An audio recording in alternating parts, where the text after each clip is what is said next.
হুগলির আরামবাগে ডক্টর মনোজিৎ মুখোপাধ্যায়ের সবুজায়নের পক্ষ থেকে অনুষ্ঠিত হলো কবিগুরু রবীন্দ্রনাথ ঠাকুরের প্রয়াণকে স্মরণ করে রবিহারা অনুষ্ঠান শুরু হয় বৃক্ষরোপণের মাধ্যম দিয়ে। সবুজায়নের উদ্যোগে আরামবাগ মেডিকেল কলেজে রক্তদান শিবিরের আয়োজন ছিল। এদিন বিকেলে সাংস্কৃতিক অনুষ্ঠানের মাধ্যমে কবিগুরু রবীন্দ্রনাথের প্রয়াণকে স্মরণ করা হয় এবং রবীন্দ্র আলোচনার মাধ্যমে অনুষ্ঠানের সমাপ্তি হয়। অনুষ্ঠানে উপস্থিত ছিলেন সাংস্কৃতিক মনস্ক বিশিষ্ট ব্যক্তিবর্গরা এবং আরামবাগের বিধায়ক মধুসূদন বাগ মহাশয় ও আরো অনেকে। ডক্টর মুখোপাধ্যায় বলেন, বর্তমানে পরিবেশকে রক্ষা করতে বৃক্ষরোপণ খুবই প্রয়োজন। বর্তমানে পরিবেশের তাপমাত্রা দিন দিন বেড়েই চলেছে। এছাড়া ব্লাড ব্যাংকের রক্তের চাহিদাও প্রবল, সেই মতো যোগান কম, তাই রক্তদান অনুষ্ঠানেরও আয়োজন করা হয়েছে বলে জানান বিধায়ক মধুসূদন বাগ। সকাল থেকেই অনুষ্ঠানের হাজির ছিলেন। উনি কি বললেন শোনাবো আপনাদের, দেখতে থাকুন Crime Press Bengal News. Arambagh থেকে প্রদ্যুৎ গুহের report, Crime Press Bengal news.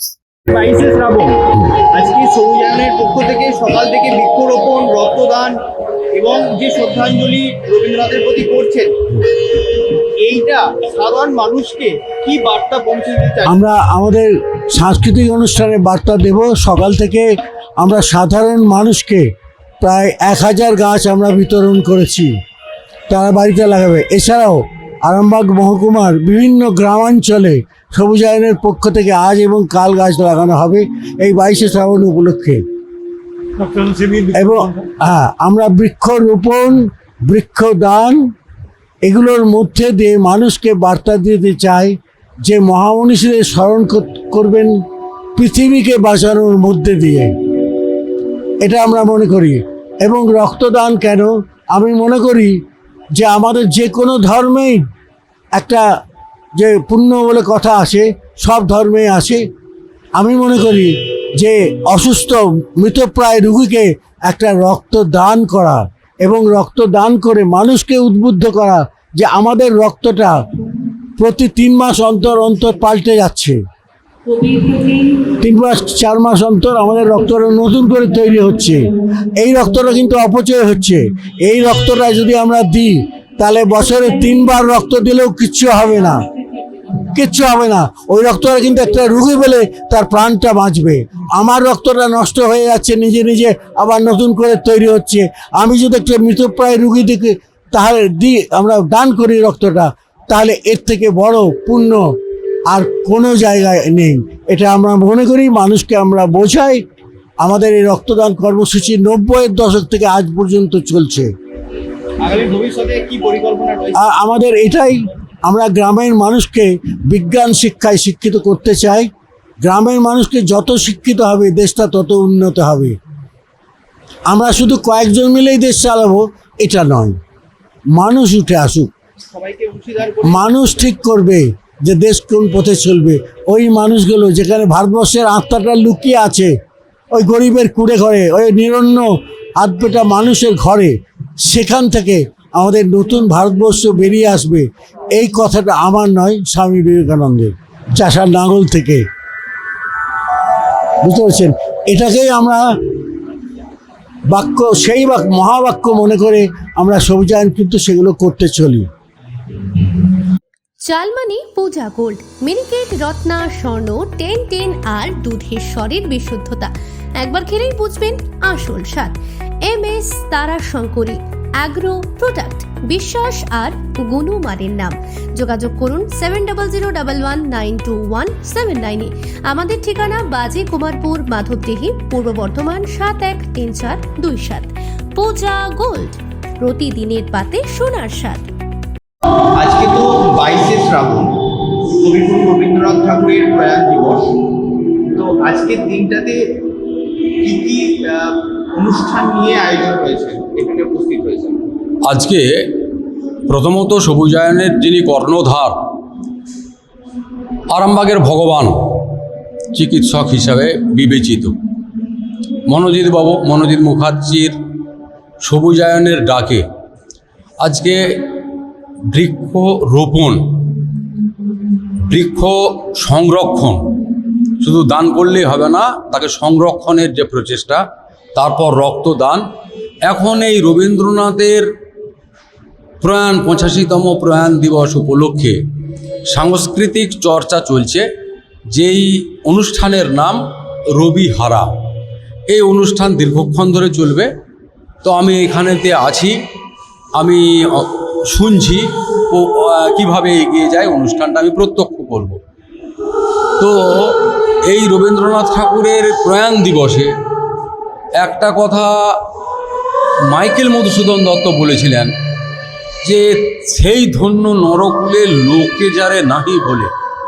আজকে দেখুন বাড়িতে বাড়িতে ক্লাবে ক্লাবে বিভিন্ন সাংস্কৃতিক মঞ্চের পক্ষ থেকে কবিগুরুকে শ্রদ্ধার সঙ্গে স্মরণ করা হচ্ছে। রবিহারা অনুষ্ঠান কেউ পালন করতে না পারলেও রবি ঠাকুরের পুষ্প অর্পণ, তার প্রতিকৃতিতে মাল্যদান, তারপর তার যা গান রয়েছে, তার যা সৃষ্টি রয়েছে, সেসব নিয়েই সারাদিনের অনুষ্ঠান বিভিন্ন জায়গায় বিভিন্নভাবে চলছে। রবীন্দ্রনাথ ঠাকুর মৃত্যুর সম্পর্কে বলে গেছেন যে মরিতে চাহি না আমি সুন্দর ভুবনে, মানবের মাঝে আমি বাঁচিবারে চাই। তাহলে মানবের মাঝে উনি কিন্তু বেঁচে আছেন।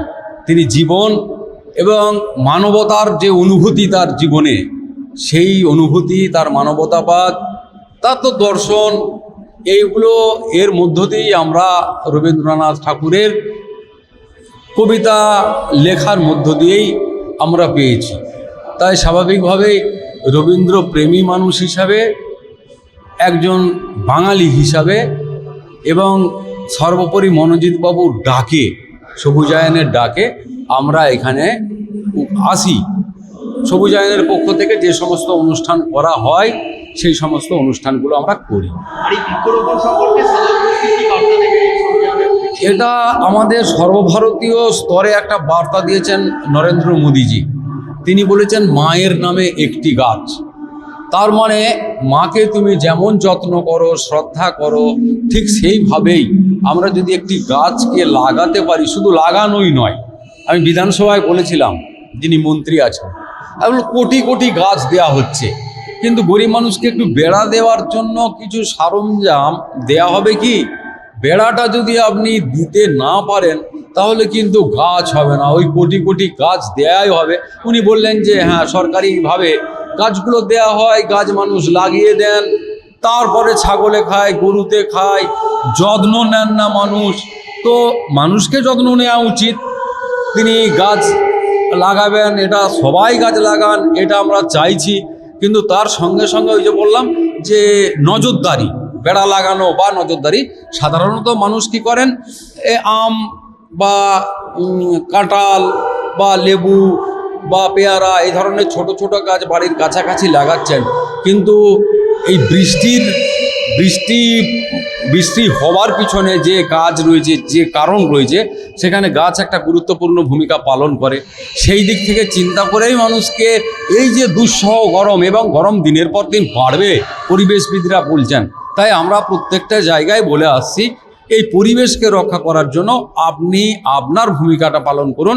আপনি মায়ের নামে একটি গাছ লাগান, এবং শুধু লাগানো নয়, তাকে বড় করে তুলুন, যাতে পরিবেশের ভারসাম্যটা, অক্সিজেন এবং কার্বন ডাইঅক্সাইডের যে বেড়ে যাচ্ছে সেই তাপটাকে আমরা যাতে কমাতে পারি, এটা বৃক্ষরোপণের মধ্য দিয়েই সম্ভব। ধন্যবাদ আপনাকে। তোমার আমার সকলেরই একটাই পছন্দ, মাদার্স চয়েস। ঘরে সুগন্ধি ভাত, প্রতিদিনের রান্নায় নিখুঁত স্বাদ, চাই উন্নত মানের চাল। তাহলে আর দেরি কেন? আজই যোগাযোগ করুন ধনরাজ অ্যাগ্রো ইন্ডাস্ট্রিজ প্রাইভেট লিমিটেডে। আমরা আনি আপনার টেবিলে খাঁটি ও মানসম্মত চাল মাদার্স চয়েস নামে। একবার ব্যবহার করুন, আর ফিরে তাকাতে হবে না। বিশ্বাসে গড়া গুণগত মানে সেরা মাদার্স চয়েস। মা যেমন চান, চাল তেমনই। যোগাযোগের জন্য এখনই কল করুন 8509752023 এই নম্বরে। মাদার্স চয়েস শুধুই সেরা নয়, সবার প্রথম পছন্দ।